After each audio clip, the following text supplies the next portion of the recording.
ఏ patient కూడాను మోకాలు అరిగిపోయింది, మోకాలు నొప్పి వస్తుందంటే ఎట్టి పరిస్థితుల్లో మీరు ఆపరేషన్కి వెళ్ళొద్దు.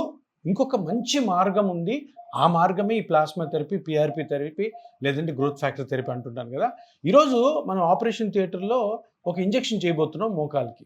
ఈ మోకాలులో మనం ఏ మిషన్లతో అయితే మోకాలు అరిగింది ఆ మిషన్లతోనే మనము చూసి దీనికి ఆపరేషన్ అవసరం లేదు, ఈ చిన్న ఇంజెక్షన్తోనే మనము బయట పడవచ్చు అని మీకు లైవ్గా ఇప్పుడు చూపిస్తాను.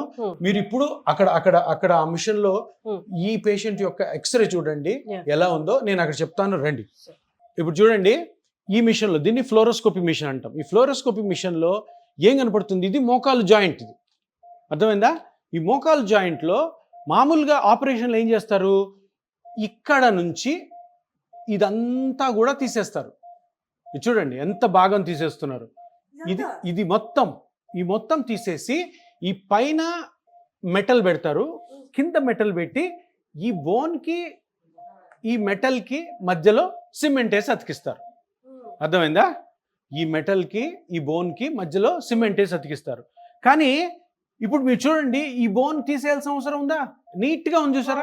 ఏమీ లేదు, నీట్గా ఉంది, ఏ విధమైనటువంటి డిస్టర్బెన్స్ లేదు. ఈ బోన్ చూడండి, ఈ బోన్ కూడా ఏ విధమైన డిస్టర్బెన్స్ లేదు. డిస్టర్బెన్స్ ఎక్కడ కనపడుతుంది? మీరే చెప్తున్నారు, ఈ ఏరియాలో కనపడుతుంది. ఏం డిస్టర్బెన్స్ కనపడుతుంది? ఈ రెండు ఎముకల మధ్యలో ఇక్కడ స్పేస్ తక్కువ ఉంది. ఈ పక్క చూడండి స్పేస్ ఎక్కువ ఉంది, ఈ పక్క చూసారా తక్కువ ఉంది. అంటే ఇక్కడ ఉండాల్సిన స్థలము కంటే ఆ స్పేస్ తగ్గడం వల్ల ఈ రెండు ఎముకలు ఈ పార్ట్లోనే రబ్ అవుతున్నాయి. ఇప్పుడు ఇట్లా ఉంటుంది బోను, ఓకే, రెండు ఎముకల మధ్యలో గ్యాప్ ఉంది అనుకోండి, ఫ్రీ మూమెంట్ ఉంటుంది. ఇక్కడ ఏమవుతుంది? మొత్తం అతుక్కోలేదు, ఒక్క దగ్గరే అతుక్కుంది. ఒకే దగ్గర, ఇంకా అతుక్కొని కూడా అతుక్కోలేదు, దగ్గరకు వచ్చి రాసుకోవడానికి ప్రయత్నం చేస్తుంది. అది ఇక్కడ మట్టుకే ఉంది. అంటే దీని అర్థం ఏంటంటే మొత్తం మోకాలులో ఇంత చిన్న పార్ట్లో ప్రాబ్లం ఉంటే ఇదంతా ఎందుకు తీయాలి? పర్ఫెక్ట్, ఎందుకు తీయాలి? Simple logic. అంటే ఇంతకు ముందు ఒక 5-6 సంవత్సరాల క్రితం వరకు ఈ ప్రాబ్లం, ఈ సర్జరీ ఉంది. కానీ ఇప్పుడు అంటే ట్రీట్మెంట్స్ మారుతూ ఉంటాయి కదా. మారుతూ ఉన్నప్పుడు వచ్చిన ట్రీట్మెంటే ఈ ప్లాస్మా థెరపీ. ఈ ప్లాస్మా థెరపీ ఏం చెప్తుంది? ఇది బాగుంది, ఇది బాగుంది, ఇది బాగుంది, ఇక్కడ బాగుంది, ఇక్కడ బాగుంది, ఇక్కడ బాగుంది, ఇక్కడ బాగుంది. దీని మీద మజిల్స్ ఉంటాయి, అవి బాగున్నాయి. ఈ సైడ్లో లిగమెంట్స్ ఉన్నాయి, అవి బాగున్నాయి. ఇంకొకటి మెనిస్కస్ అని ఉంటుంది మధ్యలో, అది బాగుంది. ఇవన్నీ బాగున్నప్పుడు ఇది ఎందుకు తీయాలి? సరే, స్కానింగ్ చేసి కనుక్కొని ఈ రెండు ఎముకలు దగ్గర రావడానికి గల కారణాన్ని కనుక్కొని ఆ కారణాన్ని కరెక్ట్ చేసుకుంటే సరిపోద్ది కదా. ఏది ముట్టుకోవాల్సిన అవసరం లే. ఇప్పుడు పొలంలో కలుపు ఉంటుంది, కలుపు ఉన్నప్పుడు కలుపు పీకుతామా, మొత్తం పొలం అంతా పీకేస్తామా? ఇది కూడా అంతే. ఈ రెండు ఎముకలు దగ్గరికి రావడానికి గల కారణము ఈ రెండు ఎముకల మధ్యలో గుజ్జు అరగడము. ఇది అందరికీ తెలుసు. గుజ్జు అరిగిందని ఇదంతా తీయడం అనవసరము అని ఎప్పుడో 34-35 సంవత్సరాల క్రితమే సైంటిస్టులు చెప్పారు. గవర్నమెంట్ కూడా ఈ ప్లాస్మా థెరపీ చేసుకోండి అని ఒప్పుకుంది. దాన్ని ఎవరు బయటికి తీసుకురాలే.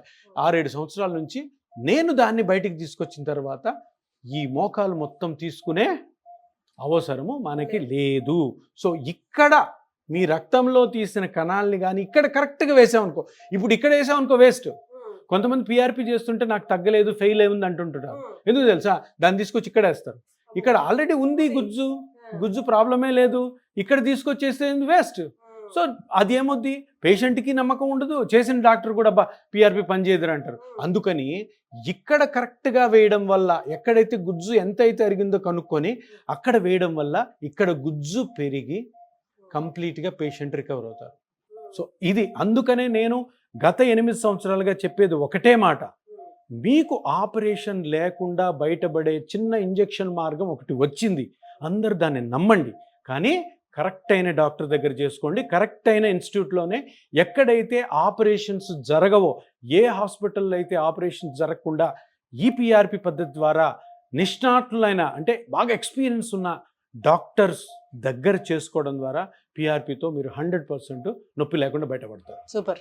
చిన్న ఇంజెక్షను లేదు, నేను వచ్చానంటే నొప్పి ఉండదు అంతే. ఇంకా చూడండి, ఇప్పుడు చిన్న లోకల్ అనస్థిషియా ఇస్తున్నాను. అంటే ఈవిడికి నేను ఇంజెక్షన్ చేస్తున్నప్పుడు పిఆర్పి నొప్పి లేకుండా ఉండేదానికి ఇది చిన్న మొద్దుబార్చే ఇంజెక్షను.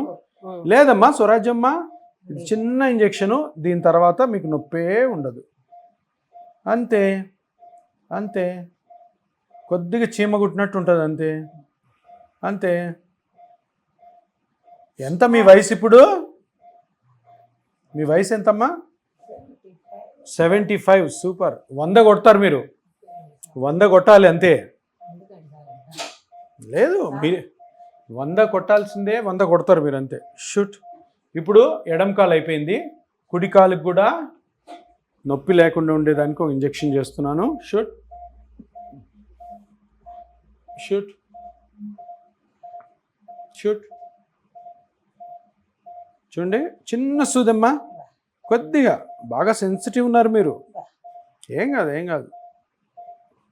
Very good. ఇది లోకల్ అనెస్థీషియా, మొద్దుబార్చే ఇంజెక్షను. దీని తర్వాత వేసే చిన్న ఇంజెక్షన్ కూడా నొప్పి లేకుండా ఉండాలన్నదే నా ఉద్దేశం. ఎందుకంటే మీరు ఆల్రెడీ ఒక 10 సంవత్సరాల నుంచి నొప్పితో బాధపడుతున్నారు కాబట్టి నేను చేసే ప్రొసీజర్లో కూడా మీకు ఏమాత్రం నొప్పి లేకుండా చేయడం అన్నదే నా ఉద్దేశం.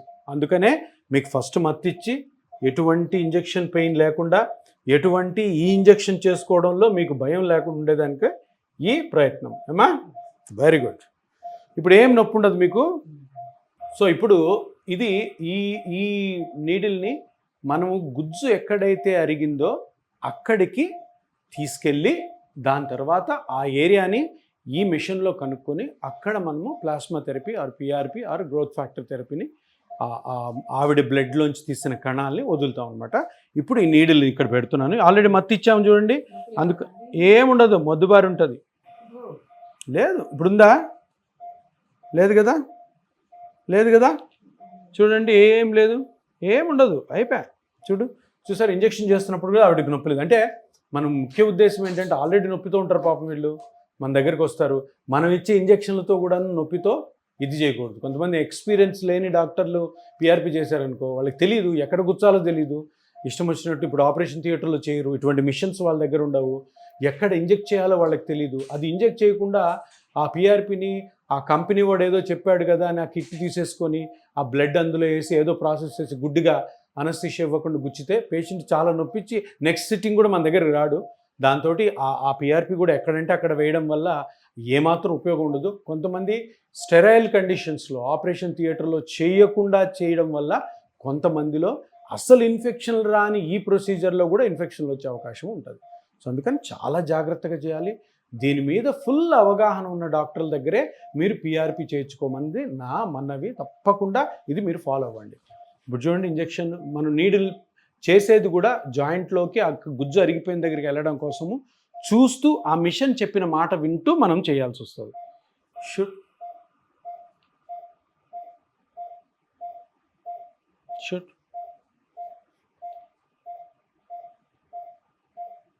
ఇప్పుడు జాయింట్లోకి వెళ్ళిపోయాం. షుట్. సో జాయింట్లోకి వెళ్ళాము, అక్కడే గుజ్జు ఉంటుంది, అక్కడే గుజ్జు అరిగింది కదా. చూడండి, ఇప్పుడు గుజ్జు ఎలాగ అరిగింది అన్నది మనము ఇది ఒక కాంట్రాస్ట్ అంటాం, అంటే దీన్ని డై అంటాం. అంటే దీన్ని ఇంజెక్ట్ చేసిన తర్వాత అసలు గుజ్జు ఎక్కడ అరిగింది, ఆ అరిగిన దగ్గరే మనము మన ప్లాస్మా థెరపీని రిలీజ్ చేస్తున్నాం లేదో దీని ద్వారా మనకు తెలుసు. ఇది ఇంజెక్ట్ చేస్తున్నాను. ఒక నల్లగా ఒక స్ప్రెడ్ వస్తుంది చూడండి, చూసారా? అది అంటే ఆ నల్లగా వచ్చే స్ప్రెడ్డే మనం కరెక్ట్గా ఈ ప్లాస్మా థెరపీని ఇంజెక్ట్ చేయాలన్న ప్లేస్ అన్నమాట. ఇప్పుడు మన ఈ పేషెంట్ దగ్గర తీసుకున్న బ్లడ్లో మనం అంతా ప్రాసెస్ చేసిన తర్వాత నల్లగున్నదంతా ఆర్బీసీ అంటారు కదా, పైన ఉన్నది ప్లాస్మా, ఈ మధ్యలో ఉన్నది మన పిఆర్పి అన్నమాట, platelet rich plasma are growth factor are plasma therapy. So ఇక్కడ నుంచి మనము కరెక్ట్గా ఆ కణాలని తీసుకోవాలన్నమాట. సో ఫస్ట్ ఈ క్యాప్ లిడ్ తీసేస్తున్నాను. టచ్ చేయొద్దు.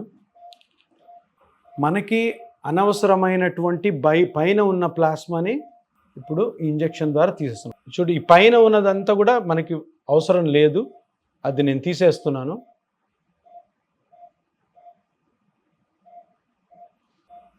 సో ఇదంతా అనవసరమైన ప్లాస్మా అనమాట. ఆ మిగతా మిగిలిందేమో మనకి పిఆర్పి, అది మనము ఇప్పుడు తీసుకోవాలి. ఇది ఒక నీ జాయింట్కి ఇది పిఆర్పి, ఇది ఇంకో నీ జాయింట్కి.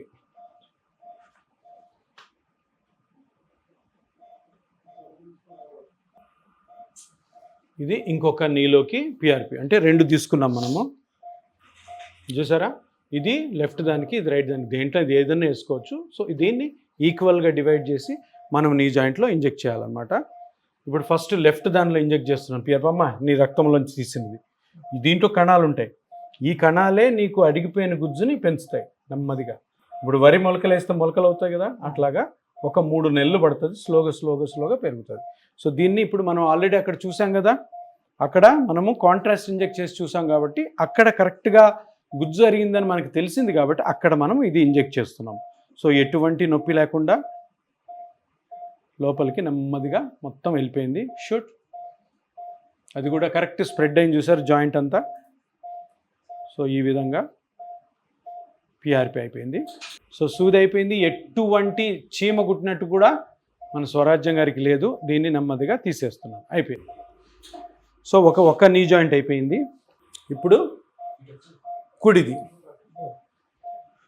ఏం నొప్పి ఉండదులేమ్మా నీకు, నువ్వు ఏం టెన్షన్ పడద్దు, ఏం నొప్పి ఉండదు, ఎందుకు మత్తి ఇచ్చేసాం కాబట్టి.